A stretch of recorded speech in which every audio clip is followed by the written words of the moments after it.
Welcome to JMS kitchen. இன்றைக்கி பாருங்கள், நம்ம வந்து ஒரு அவியல் பண்ணுறோம். இந்த அவியலுக்கு என்னென்ன தேவைன்றது பாருங்கள். கத்திரிக்காய், முருங்கைக்காய், வாழைக்காய், அவரைக்காய், பீன்ஸு, கேரட் இதெல்லாம் போட்டிருக்கேன். இதை வந்து சும்மா அப்படியே காய் முங்குற அளவுக்கு மட்டும் தண்ணி ஊற்றி வேக வச்சுட்டு நம்ம இப்போ வந்து இதை அரைச்சி வச்சுருக்கோம் இல்லையா. இந்த தேங்காயில் வந்து ஒரு 2 பல் தேங்காய், ஒரு 4 பச்சை மிளகாய், ஒரு சின்ன வெங்காயம், 1 டீஸ்பூன் சீரகம் போட்டு இதை நம்ம அரைச்சி அதில் போட போகிறோம். இப்போ வந்துட்டுருக்கல அந்த காய்கறிங்க அதில் வந்து நம்ம அரைச்சி வச்சுருக்க தேங்காவை வந்து போட்டுடலாம்.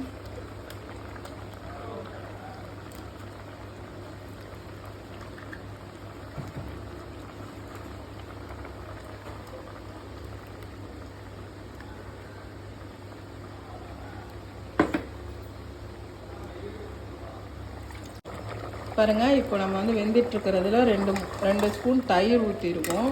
இதெல்லாமே இந்த தண்ணி கொஞ்சம் வற்றினதுக்கப்புறம் நம்ம வந்து தேங்காய் எண்ணெயில் வெங்காயம் கருவேப்பிலை தாளித்து ஊற்றி ஆஃப் பண்ணிடுவோம். அவ்வளோதாங்க அவியல். பாருங்கள், நம்ம அவியலுக்கு வந்து தேங்காய் எண்ணெயில் கடுகு, உளுந்தம் பருப்பு, கருவேப்பிலெல்லாம் போட்டு வெங்காயம் போட்டு குண்டு வத்தல் 2 போட்டு தாளிச்சிருக்கோம். எல்லா தாளிப்புமே இந்த கண்டிஷனில் இருந்ததுனா தான் அந்த எசன்ஸ் இறங்கி டேஸ்ட்டு பக்காவாக இருக்கும். இப்போ இதை நம்ம அவியலில் போட்டுடலாம். இப்படி வச்சு அது மேலே நம்ம இதை போட்டுறோம். அப்படி இருக்கு, அதை அப்படியே கிண்டி விட்டு வேண்டியதும்.